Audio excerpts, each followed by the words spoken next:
Hi అండి, నమస్తే. Welcome to my channel. నేను మీ గాయత్రి. ఈరోజు వీడియోలో కారం బూందీ రెసిపీని క్రిస్పీగా గుండ్రంగా ఎలా చేసుకోవచ్చో చూపించబోతున్నాను. కారం బూందీ చూడ్డానికి చాలా ఈజీగానే అనిపిస్తుంది. కాకపోతే చాలామందికి చేసినప్పుడు బూందీ అనేది రౌండ్ షేప్లో రాదు కదా. సో అలా కాకుండా ప్రతి బూందీ కూడా పూసలా గుల్లగా క్రిస్పీగా రౌండ్గా వచ్చేలా ఎలా చేసుకోవచ్చు అనే టిప్స్ మీతో షేర్ చేస్తున్నాను. ఈ టిప్స్ ఫాలో అయిపోతూ ఈ కొలతలన్నీ ఇలాగే ఎగ్జాక్ట్గా ఫాలో అయిపోతే ఎవరైనా సరే ఫస్ట్ టైం చేస్తున్నా సరే పర్ఫెక్ట్గా స్వీట్ షాప్ స్టైల్లో చేసేస్తారు. మరి ఆలస్యం చేయకుండా ఈ క్రిస్పీ ఈవినింగ్ స్నాక్స్ కారం బూందీ ఎలా చేయాలో చూసేద్దాం.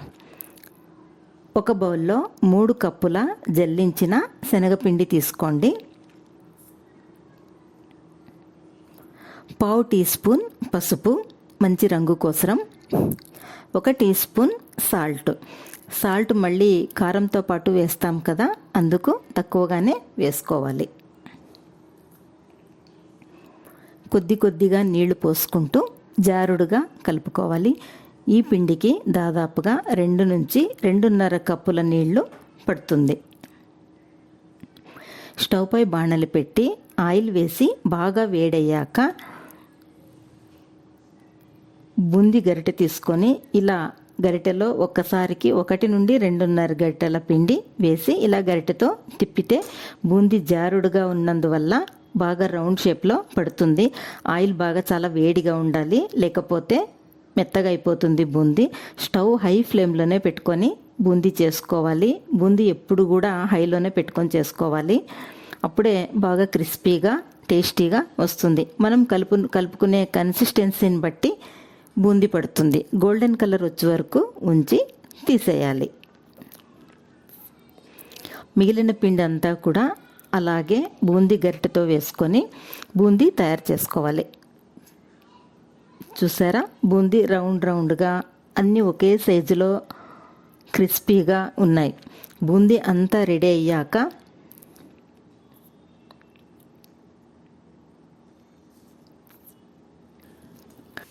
హాఫ్ కప్పు శనక్కాయ విత్తనాలు స్ట్రైనర్లో వేసి ఆయిల్లో పెట్టి బాగా వేయించుకొని బూందీలో వేసుకోవాలి. శనక్కాయ విత్తనాలు డైరెక్ట్గా ఆయిల్లో వేసేస్తే కలిసిపోతాయి, తీయడం కష్టం అవుతుంది. అందుకు స్ట్రైనర్లోనే వేయించుకొని బూందీలో వేయాలి. ఇప్పుడు 1/2 కప్పు పప్పులు కూడా స్ట్రైనర్లో వేసి వేయించుకొని బూందీలో వేయాలి. తర్వాత ఎండుమిరపకాయలు కరివేపాకు కూడా అలాగే వేయించుకోవాలి.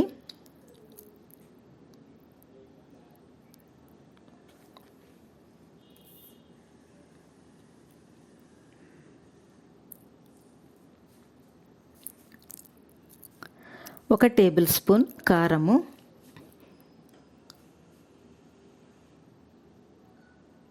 1 టీ స్పూన్ సాల్ట్ ఆల్రెడీ వేసి ఉన్నాం కాబట్టి పిండిలోకి ఇప్పుడు కొద్దిగా వేసుకోవాలి.